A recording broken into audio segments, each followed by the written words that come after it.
Et yo l'équipe, ravi de vous retrouver aujourd'hui pour cette nouvelle vidéo. Si tu n'as pas vu dernièrement le short que j'ai réalisé au sujet des Messorcephalotes et de ce qui s'est passé justement dans leur fourmilière, je t'invite à aller le consulter avant de commencer cette vidéo. Si tu l'as déjà vu, c'est parfait, commençons tout de suite. Et prépare-toi à voir une vidéo assez longue, parce qu'effectivement celle-ci va durer pratiquement 35 minutes. Faut vraiment s'accrocher parce que ça va être assez intense. Non, je rigole, ça va être plutôt calme, plutôt tranquille.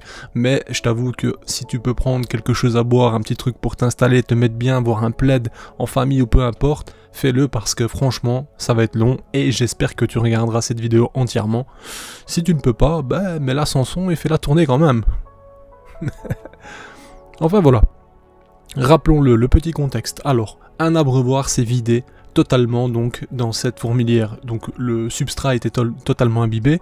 Je ne vous apprends rien, l'humidité avec les graines, forcément c'est pas un bon délire, surtout chez nos messors, on ne préfère pas que celles-ci germent, donc il fallait que je réagisse rapidement. J'ai donc mis en place et nettoyé leur cuve qui nous vient de chez Handcenter. J'ai mis ce système de cailloux que vous voyez sur la droite, vous voyez, je les ai empilés avec un petit bâton qui vient à serrage justement contre le tube de raccord, ce qui leur permettra de se déplacer bien plus facilement pour monter et déménager, parce que effectivement j'ai placé en dessous de cette aire de chasse leur premier nid officiel, je vais dire, de chez Ant Farm Supply, un nid que j'affectionne particulièrement, que j'ai bien essayé avec d'autres espèces et franchement je suis très fan, et donc j'ai décidé de leur offrir ça.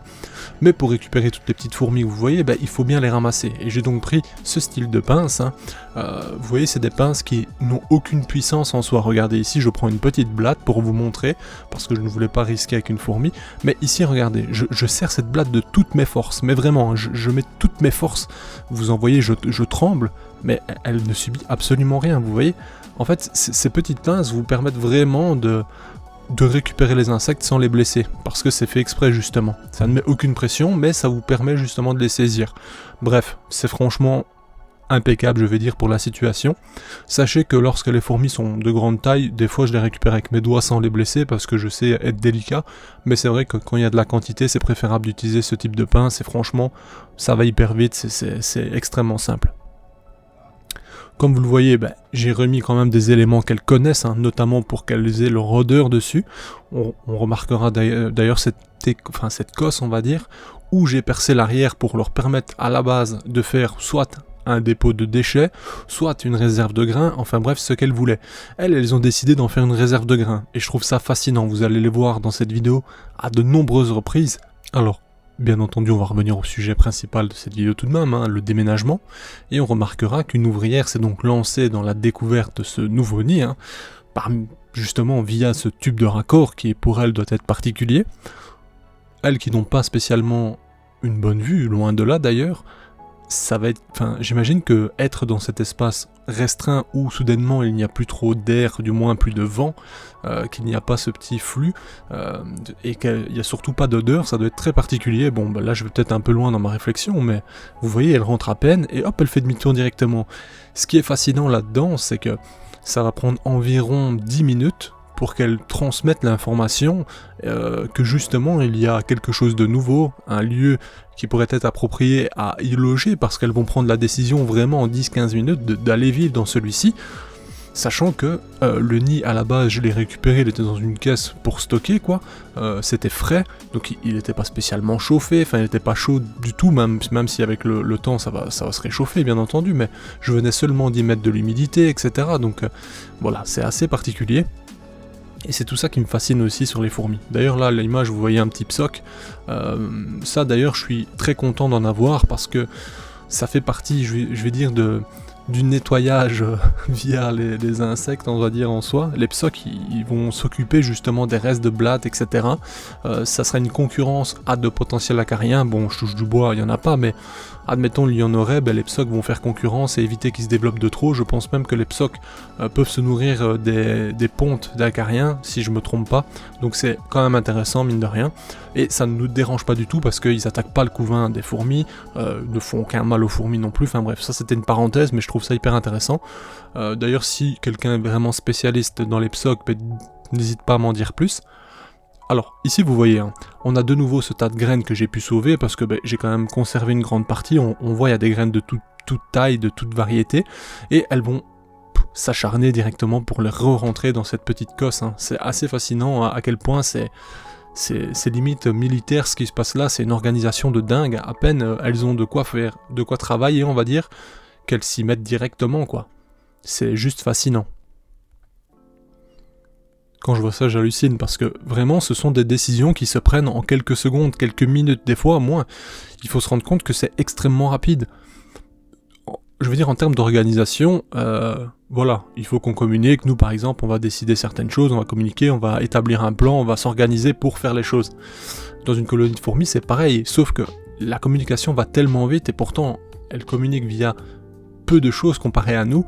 C'est complètement fascinant, je trouve.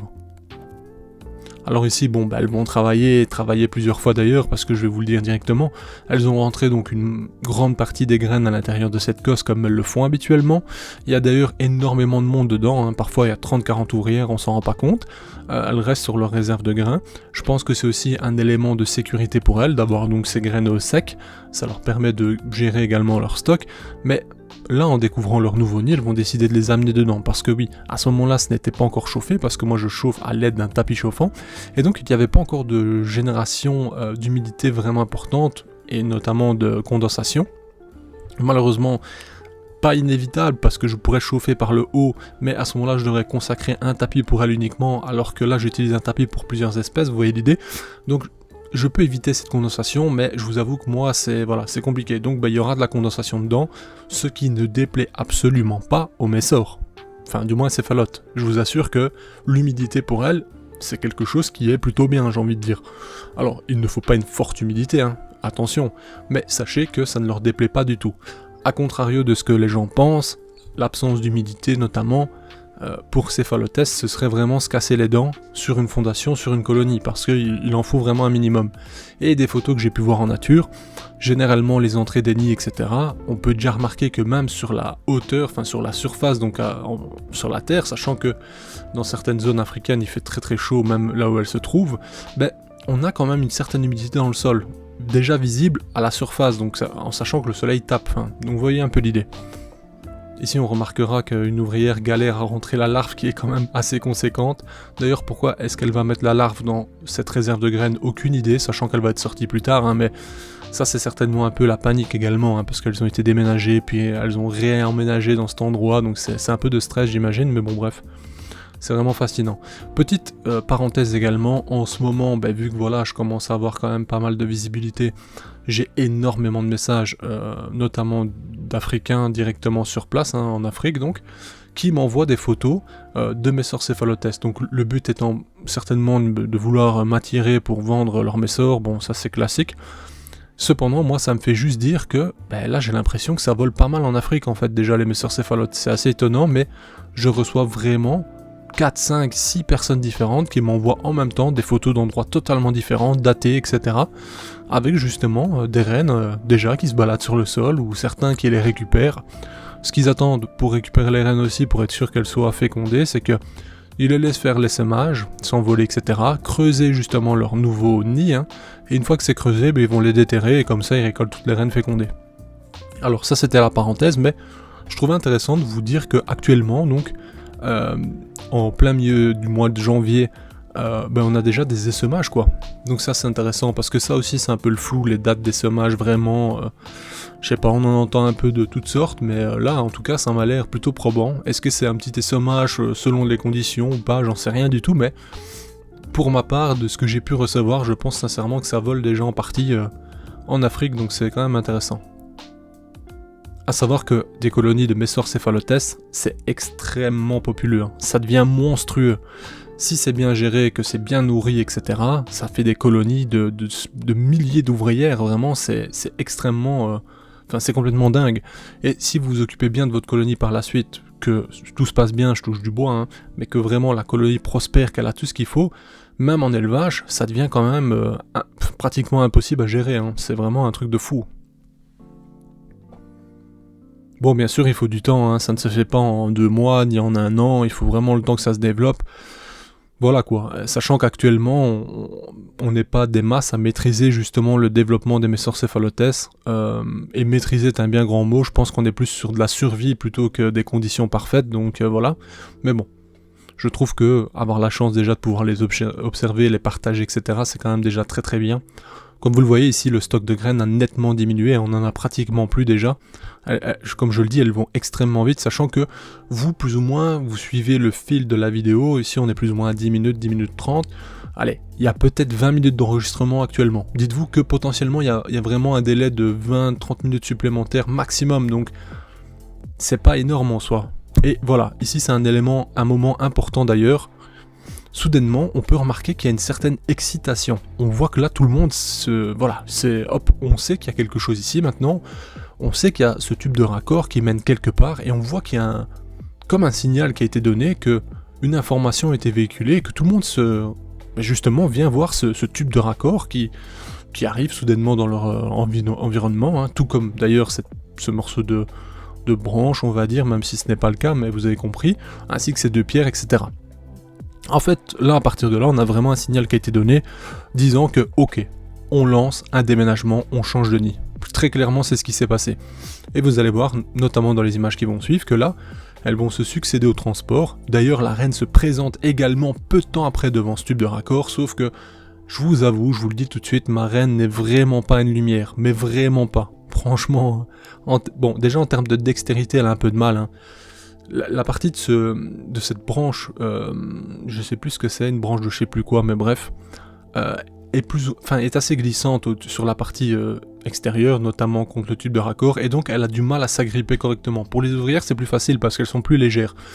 Mais une reine Messorcéphalotes, c'est quand même vraiment, c'est lourd pour ce que c'est. Sincèrement, c'est un certain poids.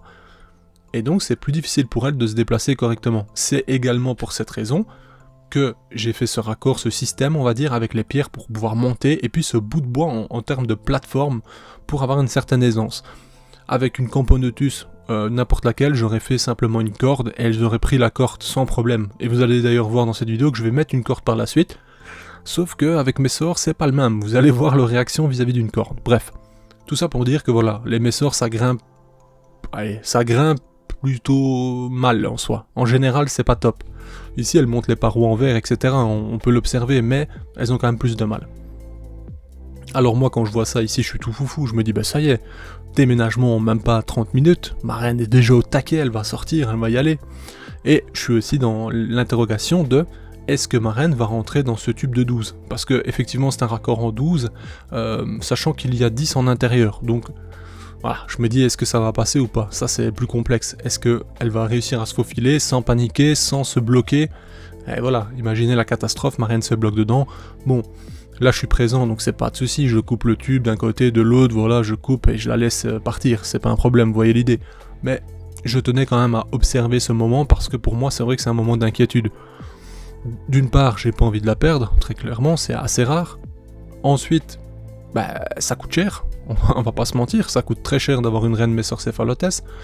Donc voilà, pas mal d'inquiétudes, et puis ma petite colonie est déjà bien lancée, mine de rien, donc je pense que cette année-ci ça va être l'explosion, on va viser les 1000 ouvrières au moins, j'espère. Donc voilà.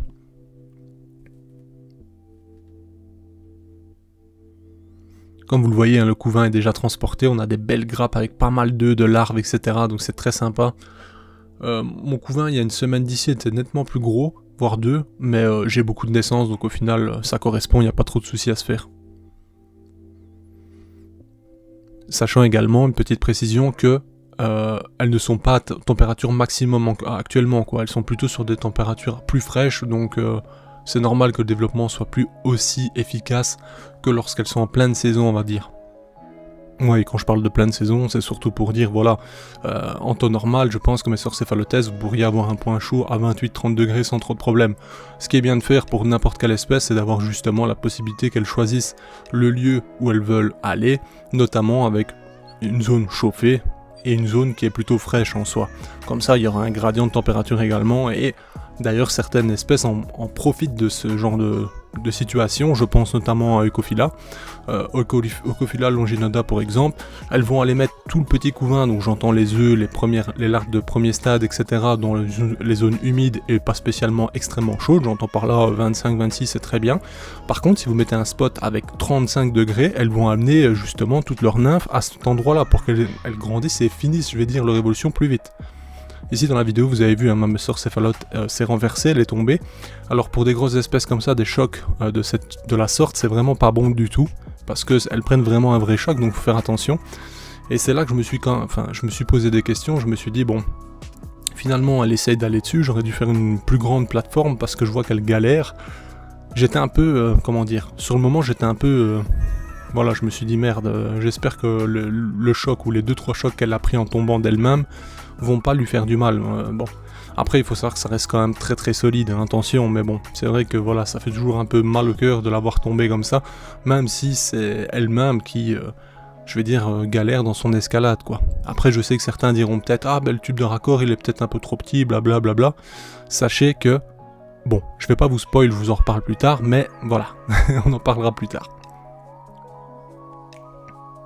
Enfin voilà, tout ça, je reviens un peu sur les gradients de température. Je trouve ça intéressant, franchement, de pas proposer exclusivement de la chaleur tout le temps partout, notamment le jour-nuit, qui est très important, je trouve. Moi personnellement, je l'applique.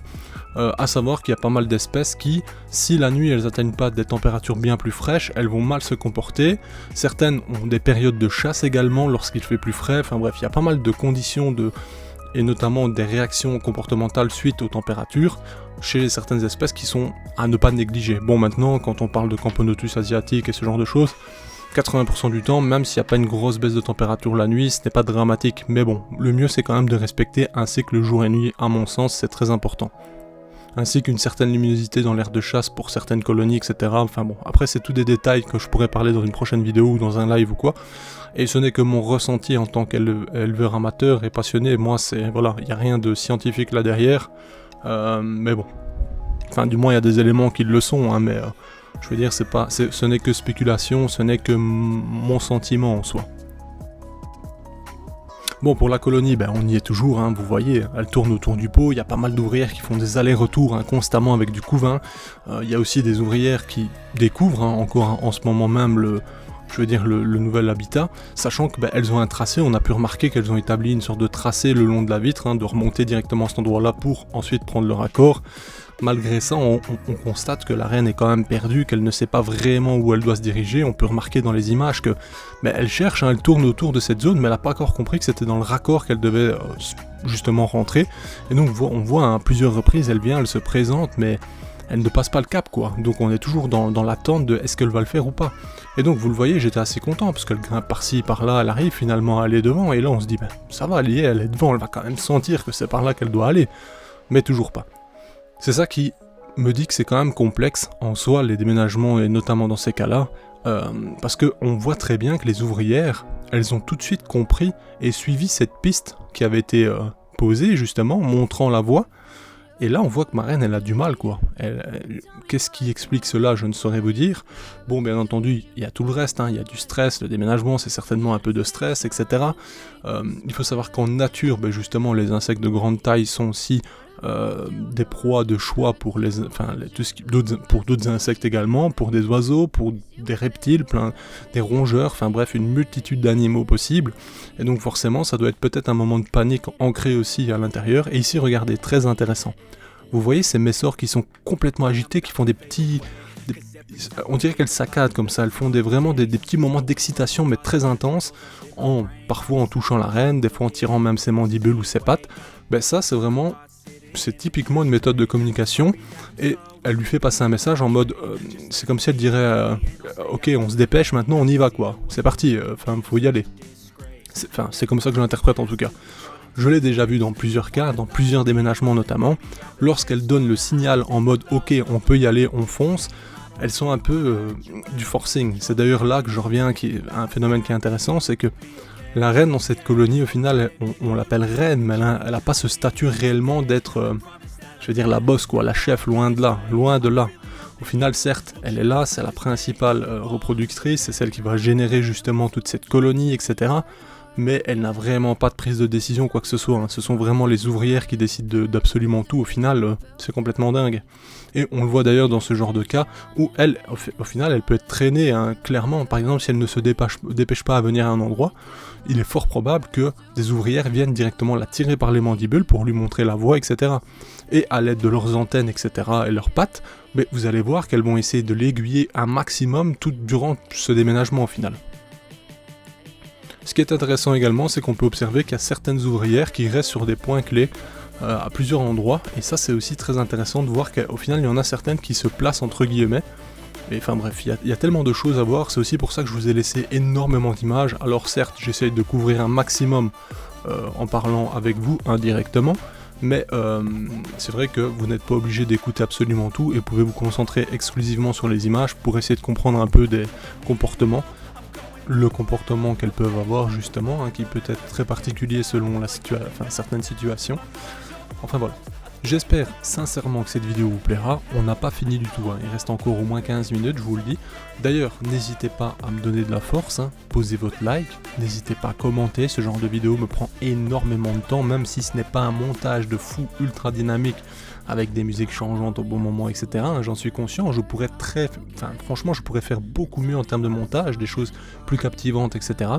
Mais vous le voyez vous-même, je sors énormément de vidéos pour donner constamment du contenu, et je ne peux pas me permettre de faire des montages qui me prennent, admettons, 10 heures pour faire 3 vidéos semaine, vous voyez l'idée? C'est compliqué.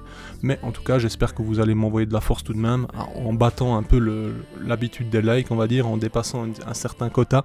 Admettons 250, un petit peu plus, ce serait vraiment génial. N'hésitez pas pour les commentaires également, ça va vraiment m'aider, ça me motivera. Comme vous le voyez, les ouvrières plus anciennes également peuvent transporter de jeunes ouvrières lorsqu'elles sont perdues vers les destinations des nouveaux nids. Chez certaines espèces, notamment chez Formica, on a ce transport social qui est très très présent. Lorsqu'elles découvrent ou changent d'habitat, on va remarquer qu'il y a vraiment 50% de la colonie, bon 50% c'est peut-être un peu grand, mais il y a vraiment une énorme partie de la colonie qui va se faire transporter directement par d'autres ouvrières. Ça permet également de prendre moins de risques en soi lors des déplacements. Il y a aussi le couvain qui est transporté, enfin bref, c'est complètement fascinant.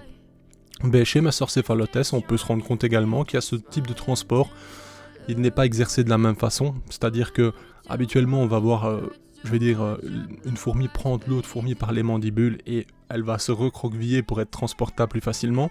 Ici chez Massorcephalothes c'est plus du forcing, elle l'attrape, elle dit tu viens avec moi, t'as pas le choix.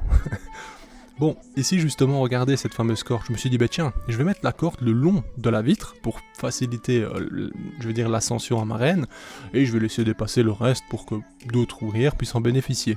Regardez leur première réaction, elles agressent totalement la corde en fait, elles ne laissent pas de chance à cette misérable corde.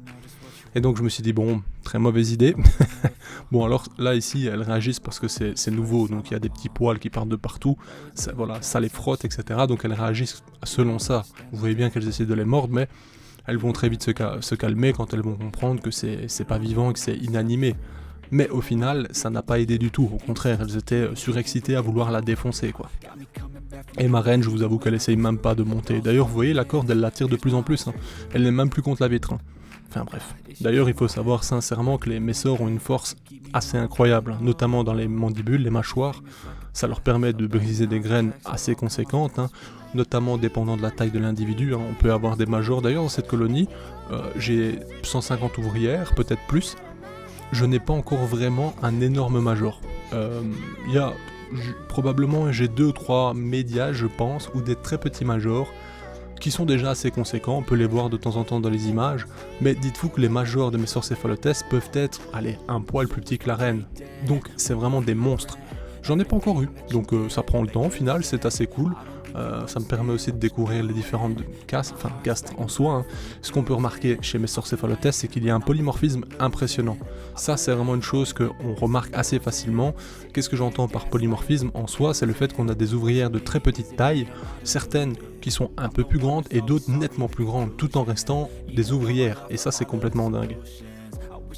Là vous le voyez, on a encore du couvain qui est transféré. Le couvain était très tassé, on n'a pas bien pu se rendre compte, mais au final sachez qu'il remplissait un tube complet et une petite partie de l'autre tube, donc il y a vraiment beaucoup de couvain en soi. Mais c'est vrai qu'on n'a pas pu voir parce que vu que je les ai déménagés entre temps pour la première vidéo en short et un peu en catastrophe, c'est vrai que c'était un peu compliqué.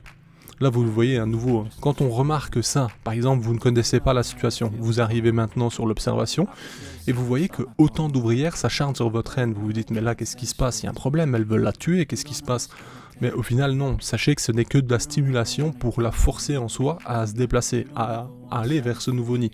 Sauf que vous l'aurez compris maintenant, après 25 minutes pratiquement, la reine est un peu perdue, elle ne trouve pas son chemin, elle ne sait pas par où se rendre pour aller dans ce nouveau nid.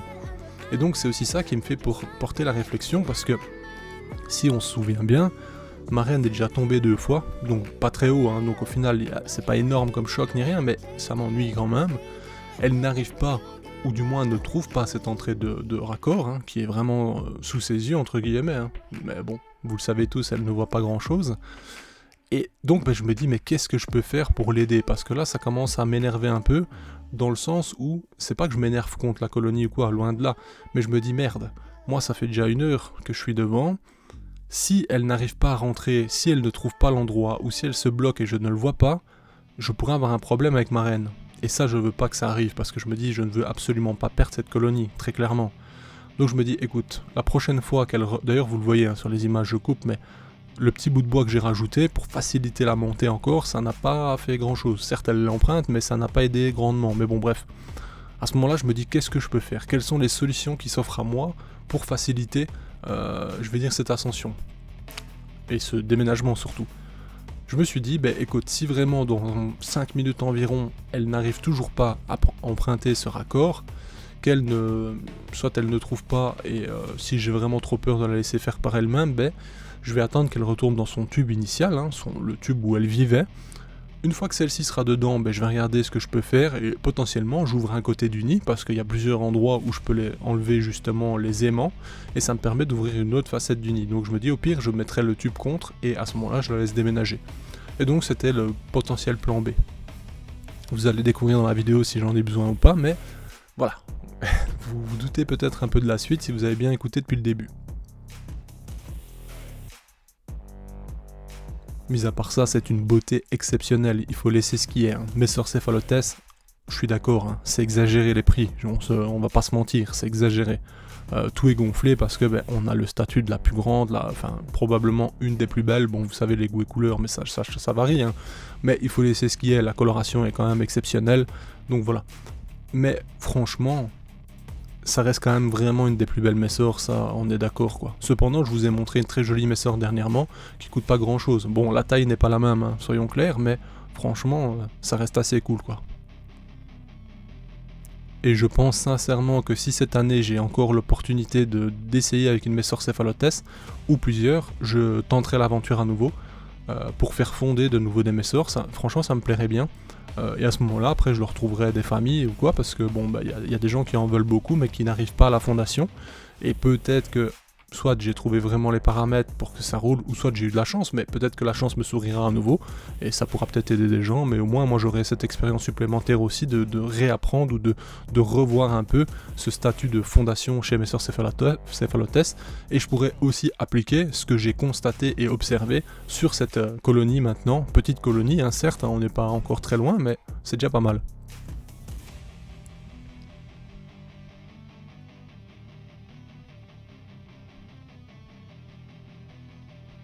Petit tips également, hein, si vous regardez cette vidéo en plusieurs fois, etc., et que vous voulez aider la chaîne surtout, n'hésitez pas à la laisser tourner en boucle, c'est-à-dire laisser tourner la vidéo du début à la fin réellement, parce que plus il y a de watch time et plus la vidéo sera référencée, plus elle sera mise en avant si les gens regardent vraiment l'entièreté de cette vidéo.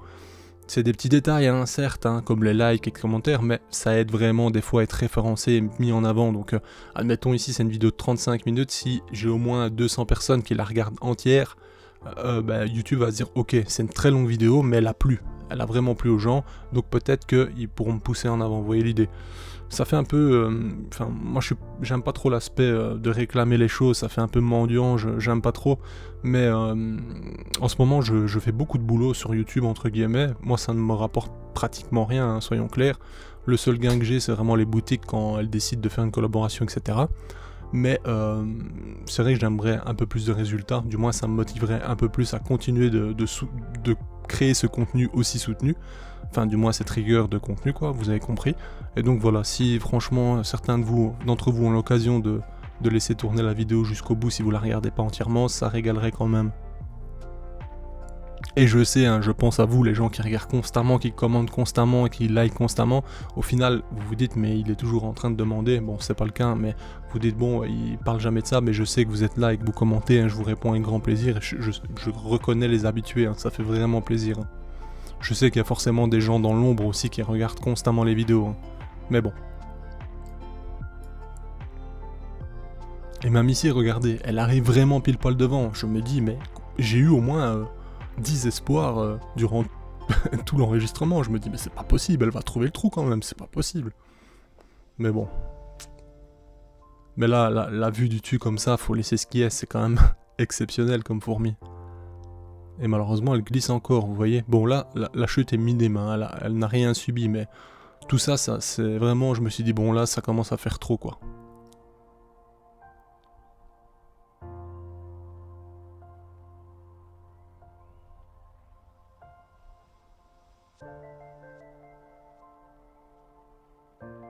J'ai un objectif aussi, peut-être que je réaliserai cette année, je verrai.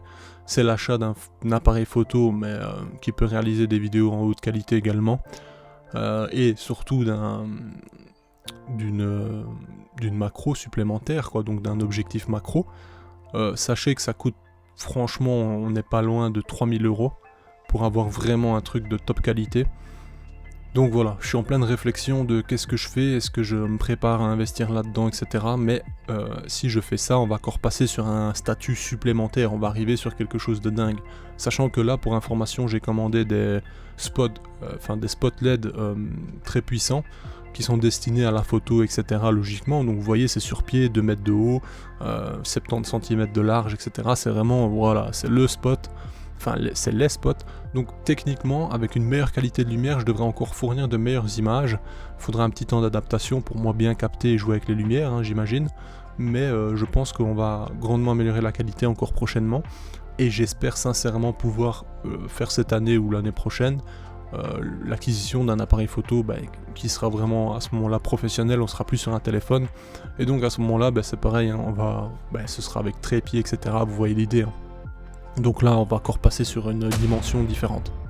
Et ici, enfin, je me dis ça y est, elle va y rentrer, là, elle a senti l'entrée, c'est parti quoi. Eh ben non, toujours pas.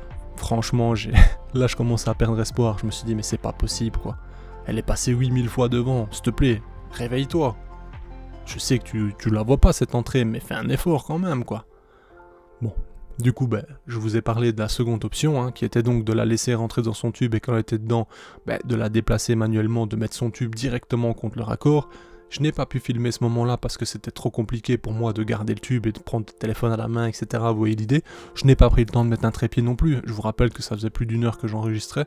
Donc je me suis dit, bon, tant pis, je vais faire ça rapidement, correctement, sans stress, pour qu'elle ne panique pas parce que le déménagement, j'imagine que c'est un peu de stress, même si elle ne semble pas très stressée, vous pouvez regarder son comportement, elle n'a pas un comportement de fuite, elle est plutôt un comportement de recherche, mais bon.